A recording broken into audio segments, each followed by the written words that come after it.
Magandang umaga po sa ating lahat. Sa atin pong pasimula, let's start by singing hymn number 280. Sa atin pong Trinity Hymnal, 280.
Aming dakilang Diyos, nagpapasalamat po kami sa pagkakataon muli na ipinagkaloob niyo sa amin to study our confession of faith.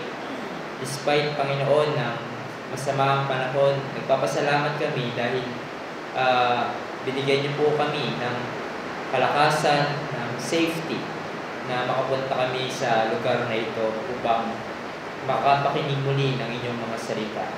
Maasa kami na kami po ay inyong tutulungan at patuloy kaming tumitingin sa inyong biyaya, O Diyos, na siyang sapat na makakatulong sa amin pong gagawin sa buong maghapon na ito.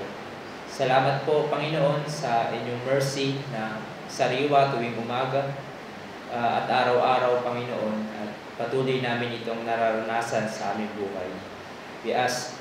We thank you and we ask for your help. In Jesus' name. Amen. So tayo po ay nasa chapter 26 ng ating Confession of Faith na may kinalaman sa church. Now, just a quick review sa ating mga nakapag-aralan ay tinignan natin ang patungkol sa Universal Church, yung kanyang identity as invisible at visible. And then yung perpetuity sa paragraph 3 at yung authority ng Universal Church sa paragraph 4. Now, yung paragraph 5 and 15, dito ay mas pinagdiinan ng ating confession of faith ang patungkol sa local church. At nakita natin last time yung originating mandate na binanggit sa paragraph 5. And today, kung matapos natin ang lahat, ay we will look at the defined membership sa local church, its authoritative power, at yung paragraph 8, its appointed government, o yung mga under that appointed government, yung mga nangangasiwa sa loob ng iglesia. So, tingnan po natin yung binanggit sa paragraph 6 under the heading ng local church, yung defined membership. Sinabi sa paragraph 6, it says, the members of these churches are saints by calling, visibly manifesting and evidencing in and by their profession and walking their obedience unto the call of Christ, and do willingly consent to walk together according to the appointment of Christ, giving up themselves to the Lord and one to another by the will of God, in professed subjection to the ordinances of the gospel. So, dito makikita natin ay sinasagot natin yung tanong na ano ang identity o pagkakakilanlan ng mga members ng isang local church. At nagbigay ang ating confession ng mga list kung ano ang buhay ng isang miyembro o magiging bahagi ng isang local church. At binanggit dyan na they are saints by calling. The members of these churches are saints by calling. In other words, mga mananampalataya ang dapat miyembro ng isang local church. Mga regenerate member, mga tinawag sa kaligtasan. Sila ay mga saints. Pag sinabi nating saints in the Bible, hindi ito yung mga taong patay na. No? Na parang kinanonize at dineklarang mga santo. Pag sinabing saints, ito ay mga taong hiniwalay ng Diyos sa mundo, mga niligtas sa kasalanan, mga tinawag sa kaligtasan. So, pag saints, no, it refers to the believers. Those, for example, in Romans 1:7, to all those in Rome who are loved by God, called to be saints. So, biruin nyo, buhay pa sila, tinawag na silang mga saints. Kasi nga, pag sinabing saints, hindi naman ibig sabihin na canonized saints, katulad sa ating panahon. 1 Corinthians 1:2, to the church of God that is in Corinth, to those sanctified in Christ Jesus, called to be saints, together with all those in every place, call upon the name of the Lord Jesus Christ. So sila ay ang mga miyembro ng iglesia at magiging miyembro ng iglesia ay mga believers, saints by calling. But also, they visibly manifest their calling by their obedience. Meaning, these people na pinapahayag nila ang kanilang pananampalataya, publicly, na sila ay tagusunod ni Jesus. So there's no such thing as parang secret Christian or secret na mananampalataya. Kung ikaw ay believers, you profess to be followers of Christ. But not only they profess that they have faith in Christ, but merong ebidensya sa kanilang buhay na tunay ang kanilang pinapahayag na pananampalataya. It is evident by their changed lives and obedience to Christ. Kaya nga, di ba, pagdating sa pagtanggap natin sa membership ng isang tao, hindi natin basta tinatanggap kung sino-sino lang na nagsasabing naniniwala sila kay Jesus. Bagkus, sa pamamagitan ng interview, pagsagot ng mga application letter, paper, sinasala natin kung tunay at tama ba yung kanilang pinapahayag na pananampalataya. But hindi lamang yon, tinitignan din natin kung meron ba talagang biyaya ng Diyos sa kanyang buhay, sa kaligtasan, sa pamamagitan ng nakikita nating pagbabago sa kanyang buhay o pagsunod sa kalooban ng Diyos. So bakit natin ito ginagawa ang mga ito? To interview, parang kinikilatis pa nating maigi. Dahil nga ang kalooban ng Diyos, ang dapat maging bahagi ng isang local church ay tunay na mananampalataya. Evident by their profession of faith in Christ and by their changed life. But thirdly, they willingly consent to walk together. So these people na naging bahagi ng member ng local church, voluntarily and willingly na maging bahagi ng local church kasama ng mga believers. So hindi sila puwersa na mag-join bilang membro ng iglesia. Bagkus sa kanilang kalooban at obedience sa utos ni Christ, sila ay willingly join the local church and they agree to walk together with other believers, which involves sa pagsang-ayon sa confession of faith ng local church at pag-agree sa church constitution. So I hope yung mga members dito sa church ay hindi kayo puwersa, no? But you voluntarily join the believers because you knew na ito ay ang kalooban ng Diyos to be part of a local church. You have a willingness to walk with the members, to have an harmony pagdating sa pinangahawakan ng katuruan ng local church. But also, they give themselves to the Lord and to one another. So meaning, merong pagpapasakop sa Panginoon, devoting themselves to the Lord and to one another.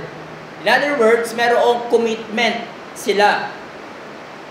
Merong tayong tungkulin na ginagampanan sa Panginoon at sa bawat isa. So, we covenanted together as one body and we commit ourselves to one another. We commit ourselves to serve the Lord. We commit ourselves to love one another. In fact, nakalagay yan sa ating, kung kayo ay naka-attend sa isa sa mga charter members, no? Merong covenant obligations bilang miyembro ng church na ito na sinabi doon at sinabi natin, sinumpaan natin, as members of this church, we will engage ourselves in maintaining a healthy life of personal devotion to our Lord and Savior, Jesus Christ, by the use of all available means of grace. We will also engage ourselves in expressing our love for the brethren by aiding them in times of spiritual weakness, struggles, etc. So, we covenanted to one another that we will do that before the Lord and to one another. So, ito ang pagiging member ng local church. No, ang pagiging member, hindi lang ito samahan every Sunday. No, na pagkatapos ng Sunday, balik tayo sa kanya-kanya nating buhay at wala na tayong pakialam sa bawat isa, sa member ng church. No, we commit ourselves to them. We willingly join to walk together with them. At bilang magkakapatid sa Panginoon na isa na sa local church, we commit ourselves to love one another, to help one another, etc.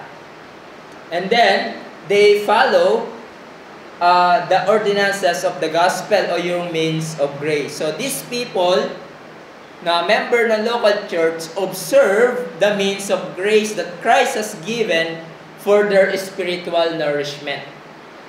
So, sama-sama tayong ginagamit ang kaparaanan ng biyaya para sa ating kalaguang spiritual, katulad ng pakikinig ng salita ng Diyos, prayer, fellowship, baptism, and the Lord's Supper.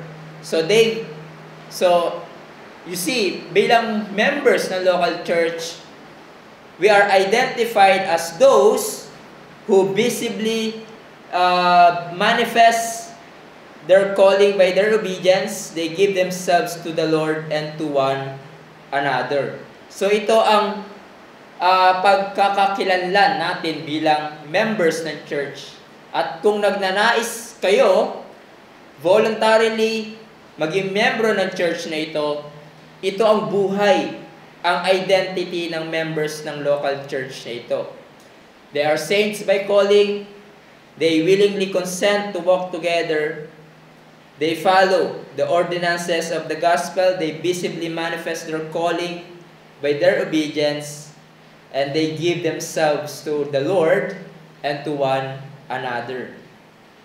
And then, that leads us sa authoritative power ng local church. Sinabi sa paragraph 7, to each of these churches thus gathered, according to His mind, declared in His word, He hath given all that power and authority which in any way needful for their carrying on that order in worship and discipline, which He hath instituted for them to observe, which commands and rules for the due and right exerting and executing of that power.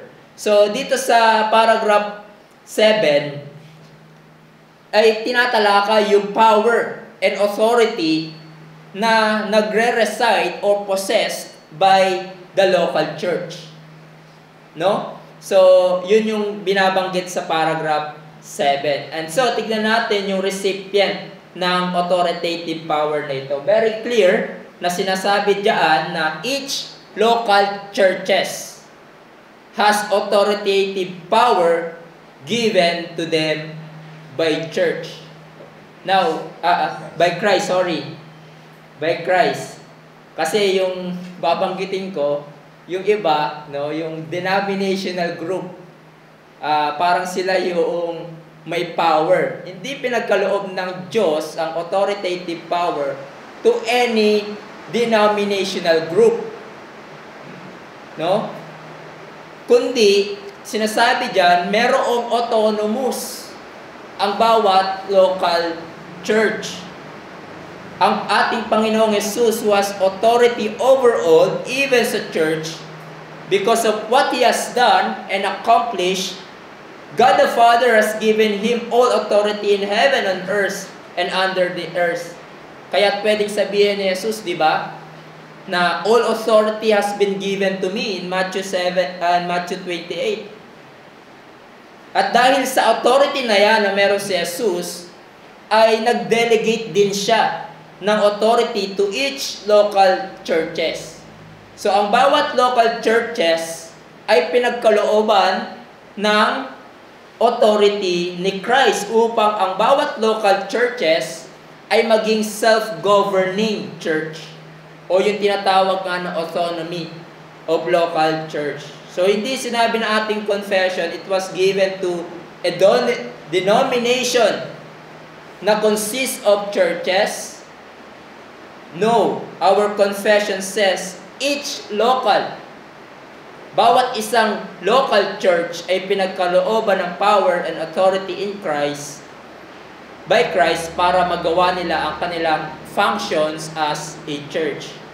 And as we shall see, kung anong purpose ng power ng and authority na ipinagkaloob sa local church. But here, ang pinagdidiinan ng ating confession na yung power and authority na meron ng isang local church para sila ay maging self-governing and to function ay galing ito kay Christ, who is the head of the church. At ang proof text nagbinigay ng ating confession for this na ang local church ay may kapangyarihan at authority ay ang Matthew 18:15. Kung titignan niyo po doon, you are familiar with this, no? Ito ay may kinalaman sa church discipline.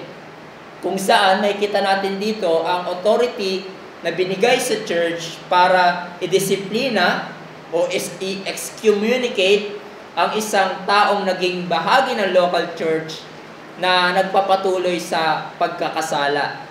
So ang local church ang may karapatan magdisiplina to its erring members. Diba? Yun yung sinabi sa Matthew 18. Though, ito parang personal offense, but sinabi diyan, if your brother sins against you, go and tell him his fault between you and him alone. If he listens to you, you have gained your brother. So, okay kung magkasundo kayo.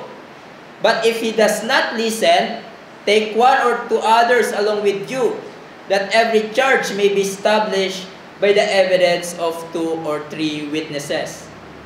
So, kung hindi pa rin siya natinag, if he refuses to listen, sa ano sabi doon?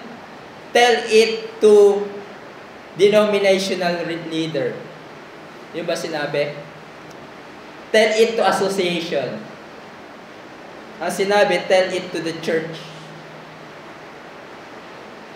Hindi sinabi, tell it to the bishop or, di ba? And if he refuses to listen even to the church, anong magiging pataw?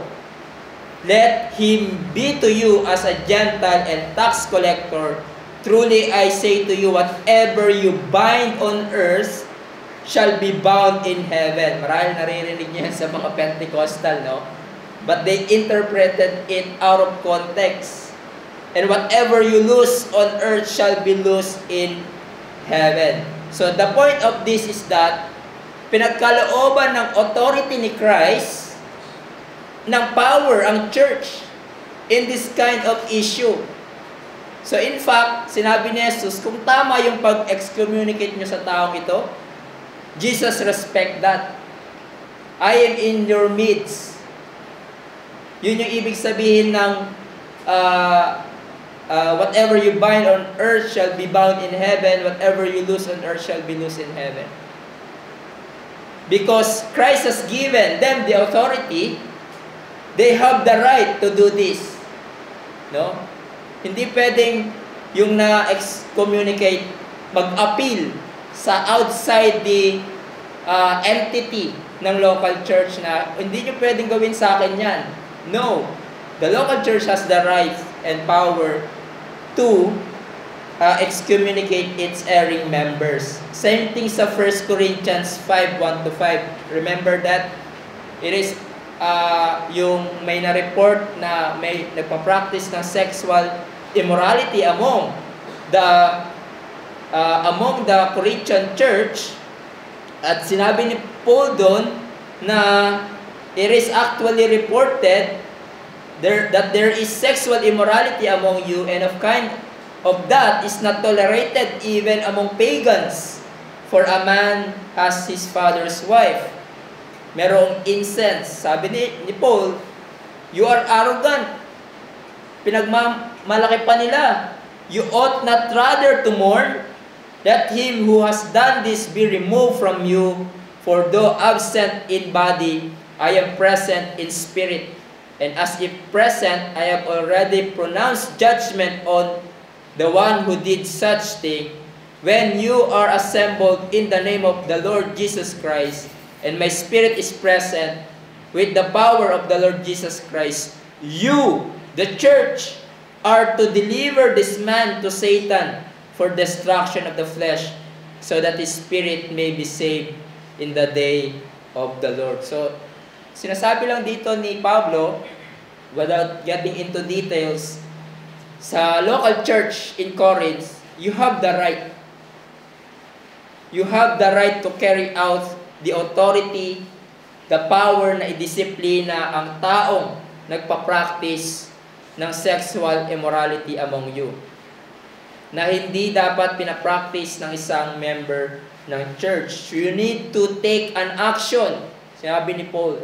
So parang kung si Paul, di ba, parang may judgment na siya, hindi niya sinabi, okay na yan, I already decided.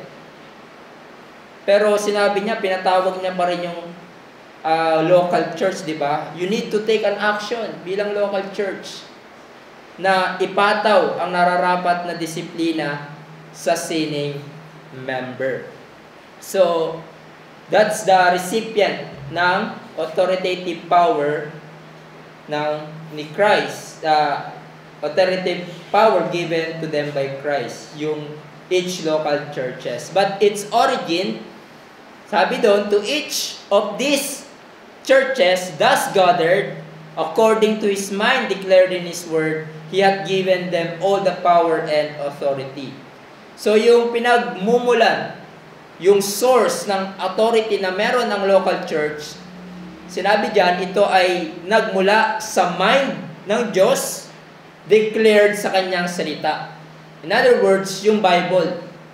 Ang salita ng Diyos ang source, ang guide ng local church sa pag-exercise ng kanyang authority. Not what the members think, not what even the pastors think, but the Word of God. Ano ang dapat na proseso, ano ang dapat na gawin sa pag-exercise ng authority na pinagkaloob sa local church. In 1 Timothy 3:14, sabi doon, I hope to come to you soon, but I'm writing these things to you, so that if I delay, you may know how ought to behave in the household of God, which is the church of the living God, a pillar and a buttress of the truth. So, merong rule kung paano mag-behave ang church. I-exercise ang kanyang function and power. And it is based on what is written. And so, ang salita ng Diyos, di ba, kung based pala ang authority na meron tayo sa salita ng Diyos, ang salita ng Diyos dapat central sa local church. Dahil dito makikita natin ang sinasabi ng Diyos kung paano tayo lumakad bilang isang iglesia. At dito makikita natin kung paano natin i-exercise yung authority na ipinagkaloob sa local church.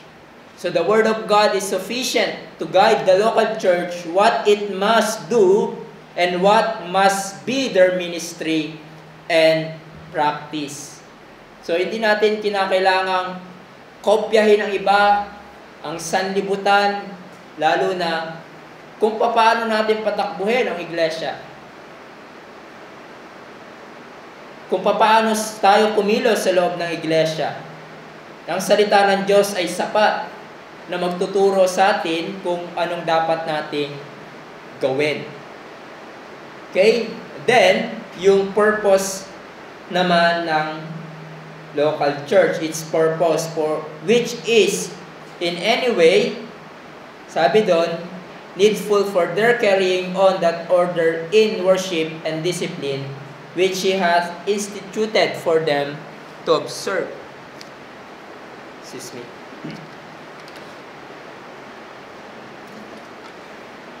So in other words, pinagkalooban ng authority and power ang church na matatagpuan sa salita ng Diyos para magampanan nila yung kanilang gawain, summarized as order in worship and church discipline. So, yun yung purpose, the power to excommunicate a sinning member of the church, and even yung paano yung i-order yung worship natin. The guidelines for this ay makikita sa salita ng Diyos na ating batayan to carry out these purposes. So, yun lamang yun, pero ang pinakauli, it's execution with commands and rules for due and right exerting and executing of that power. So, Christ has given them His words to use and carry out that power rightly and properly. So, dahil merong pinagkaloob ang Diyos sa church ng guidelines and commands na makikita sa salita niya, it is expected for the local church na gamitin ang kanyang authority and power ng tama na ayon sa salita ng Diyos. Na hindi niya abusuin yung authority na meron siya at mag-exceed naman siya sa sakop ng kanyang authority. 'Di ba? And on the other hand, ay ibinitel o minamaliit yung kanyang authority. Minamaliit yung authority na meron ng isang local church. So, the Word of God is given to the church para maiwasan natin yung both extremes na ito. No, na abusuhin yung authority, mag-exceed tayo sa scope of our authority, at the same time belittling yung ating authority.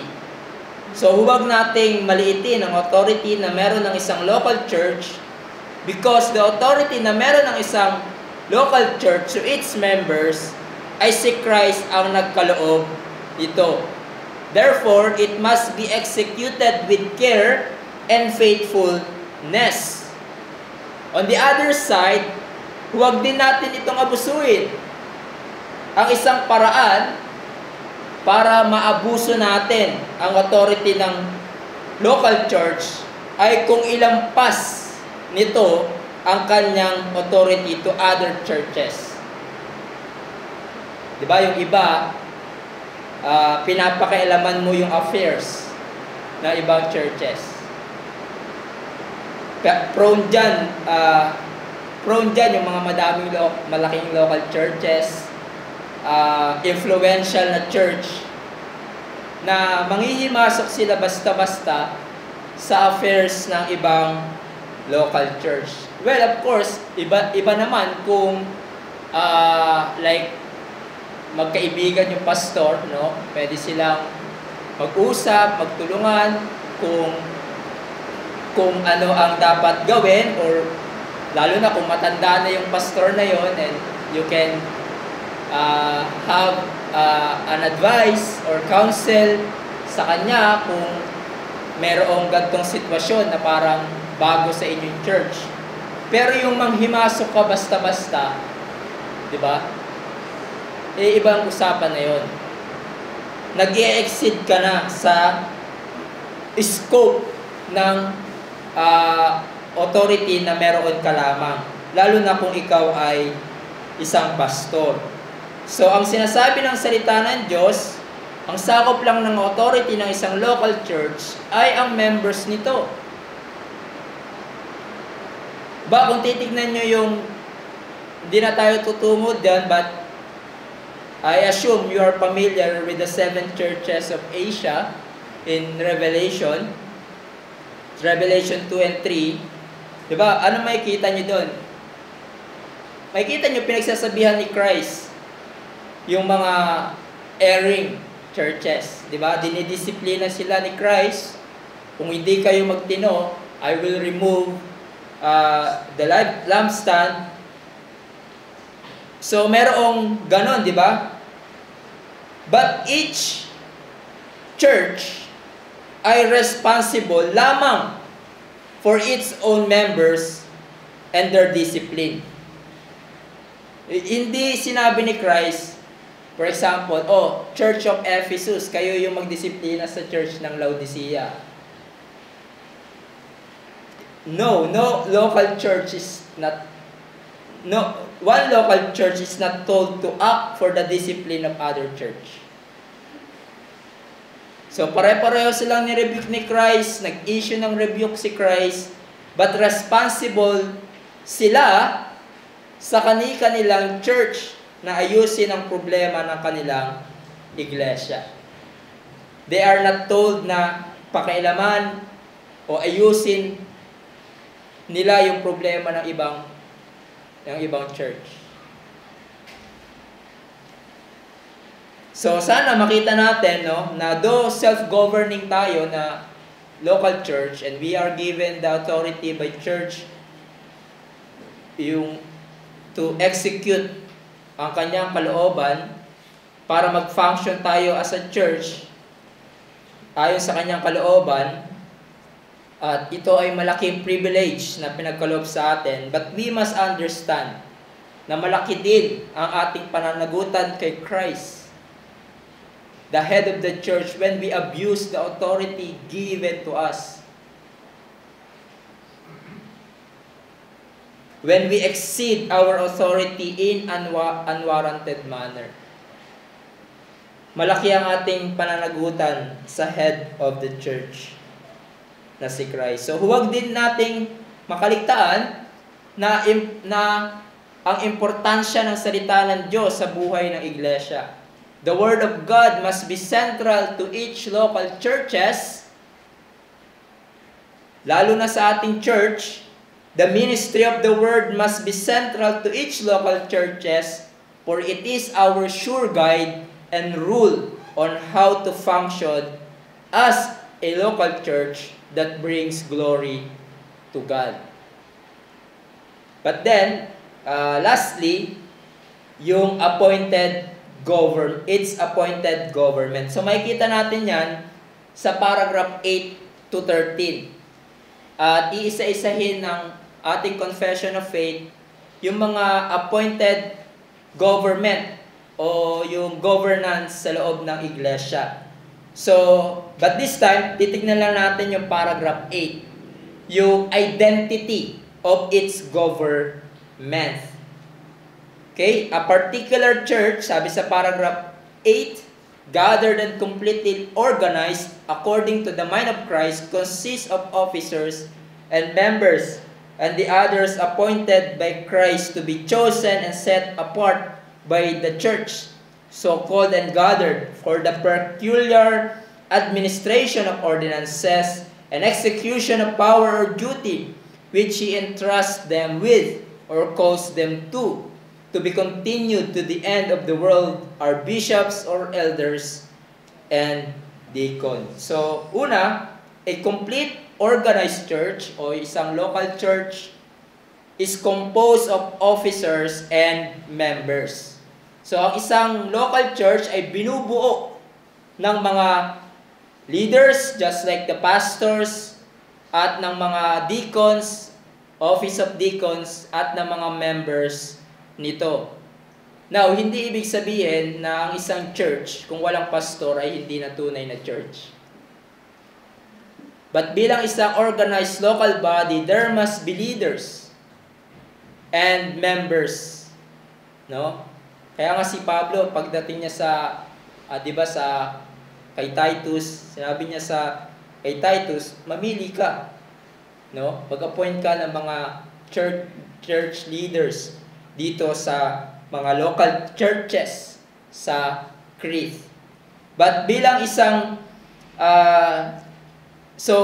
bilang isang organized local body, there must be office of the elders at mga members. So, hindi tayo congregationalist. In a sense, na kahit anong, or parang kahit sino na lang ang mag-lead sa atin. No? Sino magustuhan ng congregation ng isang local church ay sila yung pag-preach natin dito, sila yung magra-run sa local church. Although ang congregation ng isang local church ay may authority, 'di ba? For example, in voting for leaders. And kung sino ang tatanggapin natin as a member of the church, hindi lang yan decision ng pastor. No, but decision yan ng congregation.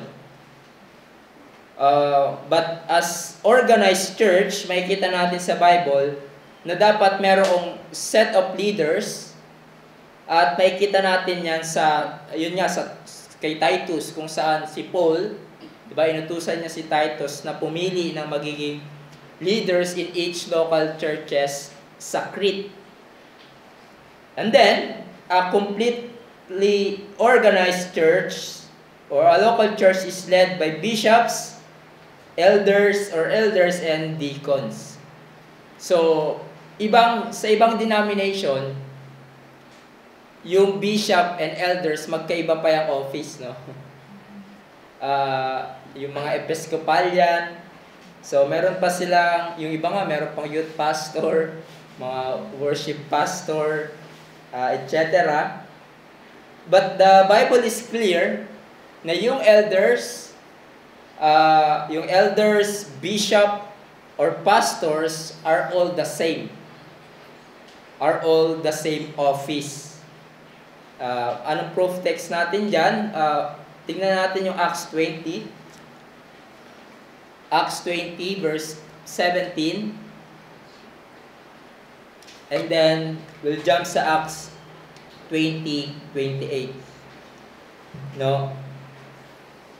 Now, from Acts 20:17, now from Miletus, he sent to Ephesus and called the elders.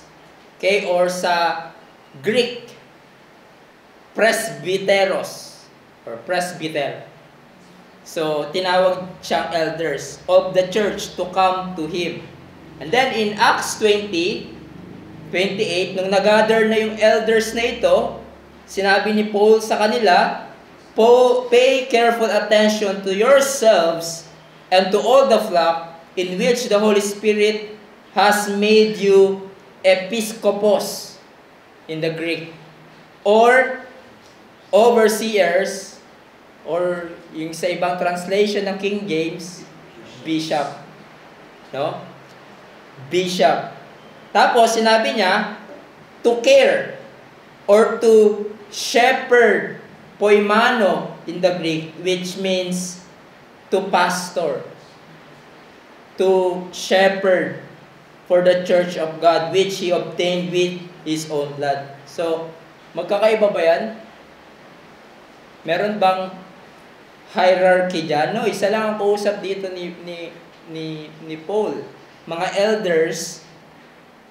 And here clearly ay pinapakita ni Pablo na ang elders, overseer, bishop, and shepherd are all the same office at hindi magkakaibang offices.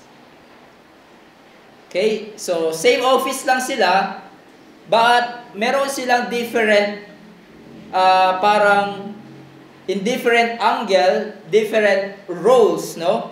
So, ang elder ng isang local church ay siya din ang nangangasiwa sa iglesia, no? Siya din ang shepherd na nangangalaga sa mga miyembro ng church. Siya ang bishop. So there are not three offices in the church, no? Walang tatlong offices in the church, only two: pastor, elder, and deacon. So pwede ba natawagin natin yung pastor, bishop? Wala kayo. Pero kasi sa ating panahon, iba yung kulay pag sinabing bishop eh. Pero pag bishop is pastor, no? Elder, a shepherd. So there are only two offices. So dalawa lamang ang pinagkaloob ni Christ. Pastors and elders are the same, and there is office of deacon. So yan ang composed ng namumuno sa iglesia. So the appointed officers, sumunod, are recognized and set apart by the church for distinct purposes. So yung mga offices sa isang iglesia ay remember, regalo ito ng Diyos para sa church. No, yung mga elders is a gift of God for the church. They are appointed by Christ, and the church recognize that gift. At papaano natin kinikilala ng church na ang taong ang ito ay tinawag ng Diyos bilang maging elder or deacon ng church? Paano natin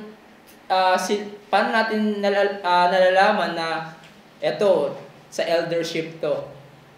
Dahil ba magaling siya magsalita? Dahil ba anak siya ng pastor? Nai-inherit ba yon? Hindi, no? It is by looking at the qualifications of an elder or a deacon na nakalagay sa salita ng Diyos. At kung ma-recognize na sila talaga ay tinawag sa office of an elder or deacon, hinihiwalay sila. Nilalagay sila sa kanilang posisyon para tanggapin nila ang kanilang tungkulin. So hindi basta sabihin ng isang member, "Hindi, ako dapat pastor," or "Ako dapat ang deacon." Though nagsisimula yan sa desire, sinabi ni Paul, sa mga elder, it is a noble thing to desire for an office of an elder, but merong proseso na nilagay ang Diyos sa kanyang salita bago natin i-recognize na sila talaga ay tinawag sa offices in the church. Okay, and then the functions of appointed officers are to administer the ordinances and to carry out the power and duty Christ calls them to. So these appointed leaders are to perform their duty, to perform ang kanilang functions as appointed officers of the church. In other words, they are mere stewards. Stewards lang tayo. Kami ng Panginoon, katiwala, no? Katiwala. And we are accountable to Christ, the head of the church. So ang mga pastors, overall nangangasiwa sa iglesia, no? We are elder-led church. Diba? Even the deacons are under the oversight of the pastors. So, hindi equal offices ang elders and deacons. Ang overall na inatasang mga ngasiwa ng iglesia ay ang pastor. No? Ang delikado, pag naging mas powerful yung mga deacons, you usurp yung authority na meron ng elders. Kaya nga merong biruan nun, di ba? Birds of demons daw, imbis na deacons. Kasi nga, ni-usurp yung authority na meron ang pastor. So, hindi equal yung offices ng ang elders and deacons. Ang elders, ang overall na inatasang mga siwa ng iglesia, lalo na sa side of the ministry of the Word of God, while yung mga deacons ay ang focus ng kanilang work ay sa practical matters, sa administration, practical matters in the church. Diba? Yun yung sinabi sa Acts 6, they are to support the eldership para makapag-focus ang elders sa kanyang primary task, which is the ministry of the Word and prayer. So, now hindi ibig sabihin na hindi na mga ngasiwa sa ibang mga practical matters ang elders, but dahil sa bigat ng task niya, kinakailangan ng support from the deacons. Just like what happened to the Acts 6, di ba? Hindi na nila masyadong napapabayaan ng iba, mga widow, and so para hindi nila maiwan ang ministry of the Word and prayer, they assign deacons sa church. So, but lastly, I think we can end here. These offices will be perpetual until the end of the age. So, magpapatuloy ang gantong pattern dahil ito yung sinasabi ng salita ng Diyos. Magpapatuloy ang gantong pattern ng offices in the church that there are only two offices, elders and deacons. There will be no change pagdating sa offices ng church. Hindi ito dapat maging tatlo sa susunod na mga araw or sa susunod na panahon. Hindi dapat ito maging apat na sa katutak na yung hierarchy sa church or parang yung mga offices sa church na tulad nga na sinabi ko, meron ng youth pastor, worship pastor, Bible study pastor. So, hindi ito dapat maging tatlo o apat. Ito ay dalawa lamang, elders and deacons. Dahil itong dalawa lamang ang sinabi ni Christ sa kanyang salita na dapat maging offices ng isang local church. Okay, so we can end here sa identity of its government. So tayo po ay manalangin at magpasalamat sa Panginoon. Aming dakilang Diyos, nagpapasalamat po kami sa tulong at gabay na binigay niyo sa amin sa pag-aaral ng aming confession of faith. We pray, Father, that we would have a deeper knowledge sa governance, Panginoon, ng local church. It is very important for our forefathers, our Baptist fathers, na naggawa sila ng mahabang paragraph for this. And so we pray that it would be also important to us na magkaroon kami ng deep appreciation, Lord, sa pagkilos mo, sa matalino mong design sa local church, na kung saan kami na narito ngayon ay naging bahagi nito. Salamat po, Panginoon, sa inyong biyaya sa amin. In Jesus' name.